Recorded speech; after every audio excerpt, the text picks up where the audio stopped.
श्री गणेशाय नमः। जय श्रीमन्नारायण, जय आदिशक्ति माता। दोस्तों, श्रीमद् भगवद गीता आप रोज हमारे साथ श्रवण कर रहे हैं।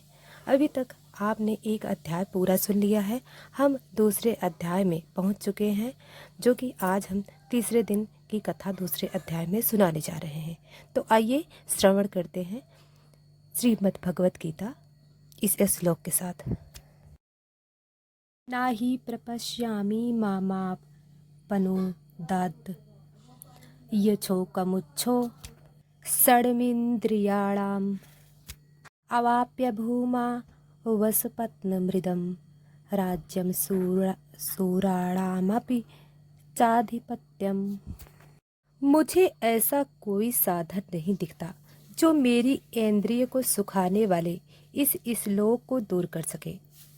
स्वर्ग पर देवताओं के अधिपत्य की तरह इस धन धान्य संपन्न सारी पृथ्वी पर निष्कटंक राज्य प्राप्त करके भी मैं इस शोक को दूर नहीं कर सकूंगा। तात्पर्य, यद्यपि अर्जुन धर्म तथा सदाचार के नियमों पर आधारित अनेक तर्क प्रस्तुत करता है, किंतु ऐसा प्रतीत होता है कि वह अपने गुरु भगवान श्री कृष्ण की सहायता के बिना अपनी असली समस्या को हल नहीं कर पा रहा है।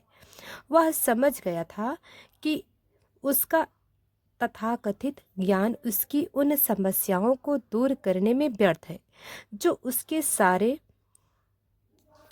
अस्तित्व शरीर को सुखाए दे रही थी। उसे उन उलझनों को भगवान कृष्ण जैसे आध्यात्मिक गुरु की सहायता के बिना हल कर पाना असंभव लग रहा था। शैक्षिक ज्ञान, उद्यतता, उच्च पद, ये सब जीवन की समस्याओं का हल करने में व्यर्थ है। यद्यपि कोई इसमें सहायता कर सकता है तो वह है एकमात्र गुरु। अतः निष्कर्ष यह निकलता है कि गुरु जो 100% कृष्ण भावानुभावित होता है वह एकमात्र प्रामाणिक गुरु है और वही जीवन की समस्याओं का हल कर सकता है। भगवान चैतन्य ने कहा है कि जो कृष्ण भावानामृत के बिना विज्ञान में दक्ष हो, कृष्ण तत्ववेत्ता हो, चाहे वह जिस किसी जाति का हो, वही वास्तविक गुरु है। किबा विप्र किबा न्यासी शूद्र केन नय, ये कृष्ण तत्ववेत्ता से ही गुरु है। कोई व्यक्ति, चाहे वह विप्र वैदिक ज्ञान में दक्ष हो, निम्न जाति में जन्मा शूद्र हो या कि सन्यासी, यदि वह कृष्ण के विज्ञान में दक्ष कृष्ण तत्ववेत्ता है तो वह यथार्थ प्रामाणिक गुरु है।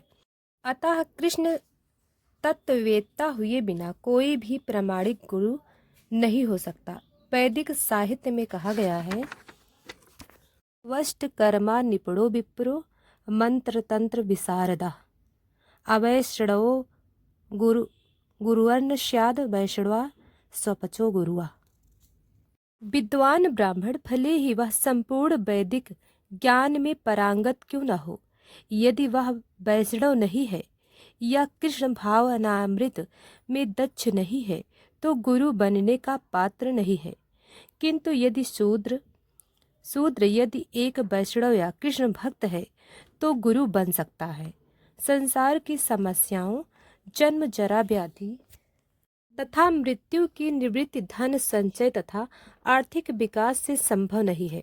विश्व के विभिन्न भागों में ऐसे राज्य हैं जो जीवन की सारी सुविधाओं से तथा संपत्ति एवं आर्थिक विकास से पूरित हैं, किंतु फिर भी उनके सांसारिक जीवन की समस्याएं ज्यों की त्यों बनी हुई हैं।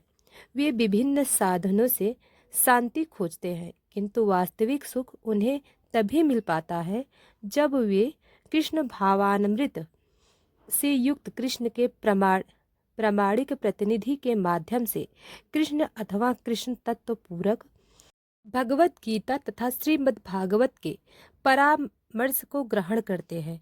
यदि आर्थिक विकास तथा भौतिक सुख किसी के पारिवारिक, सामाजिक, राष्ट्रीय, अंतर्राष्ट्रीय अव्यवस्था से उत्पन्न हुए शोकों को दूर कर पाते हैं तो अर्जुन यह न कहता कि पृथ्वी का अप्रतिम राज्य वह स्वर्गलोक में देवताओं की सर्वोच्चता भी उसके शोकों से दूर नहीं कर सकती। इसलिए उसने कृष्ण भावानामृत का ही आश्रय ग्रहण किया और वह यही शांति तथा समरसता का उचित मार्ग है। आर्थिक विकास या विश्व आधिपत्य प्राकृतिक प्रलय द्वारा किसी भी क्षण समाप्त हो सकता है। यहाँ तक कि चंद्रलोक जैसे उच्च लोकों की यात्रा भी, जिसके लिए मनुष्य प्रयत्नशील है, एक झटके में समाप्त हो सकती है। भगवत गीता इसकी पुष्टि करती है। छिड़े पुण्य मृत्युलोक विशंति। जब पुण्य कर्मों के फल समाप्त हो जाते हैं तो मनुष्य सुख के शिखर से जीवन के निम्नतम स्तर पर गिर जाता है। इस तरह से विश्व के अनेक राजनीतिज्ञों का पतन हुआ है। ऐसा अधःपतन शोक का कारण बनता है। अतः यदि हम सदा के लिए शोक का निवारण करना चाहते हैं तो हमें कृष्ण की शरण ग्रहण करनी चाहिए, जिस तरह अर्जुन ने की। अर्जुन ने कृष्ण से प्रार्थना की कि वे उसकी समस्या का निश्चित समाधान कर दे, और यही कृष्ण भावानामृत की विधि है। संजय उपवाच। दोस्तों, आप सुनेंगे आप संजय उपवाच। एवं मुक्त्वा हर्षिकेशम गुडाकेशम परंतपा न यशम यति गोविंद मुक्त्वा तुषडी बभूवः। संजय ने कहा, इस प्रकार कहने के बाद शत्रुओं का दमन करने वाला अर्जुन कृष्ण से बोला, हे गोविंद, मैं युद्ध नहीं करूँगा, और चुप हो गया। तात्पर्य: धृतराष्ट्र को यह जानकर परम प्रसन्नता हुई होगी कि अर्जुन युद्ध न करके युद्ध भूमि छोड़कर भिक्षाटन करने जा रहा है, किंतु संजय ने उसे पुनः यह कहकर निराश कर दिया कि अर्जुन अपने शत्रुओं को मारने में सक्षम है। परंतपा यद्यपि कुछ समय के लिए अर्जुन अपने पारिवारिक स्नेह के प्रति मिथ्या शोक से अभिभूत था, किंतु अपने शिष्य के रूप में अपने गुरु श्री कृष्ण की शरण ग्रहण कर ली। इससे सूचित होता है कि शीघ्र ही वह इस लोक से निवृत्त हो जाएगा और आत्मा साक्षात्कार या कृष्ण भावानामृत के पूर्ण ज्ञान से प्रकाशित होकर पुनः युद्ध करेगा। इस तरह धृतराष्ट्र का हर्ष भंग हो जाएगा। दोस्तों, आगे की कथा हम कल सुनाएंगे। अभी तक वीडियो को लाइक सब्सक्राइब नहीं किया तो अभी करें। कमेंट में बताएं आपको कथा कैसी लग रही है।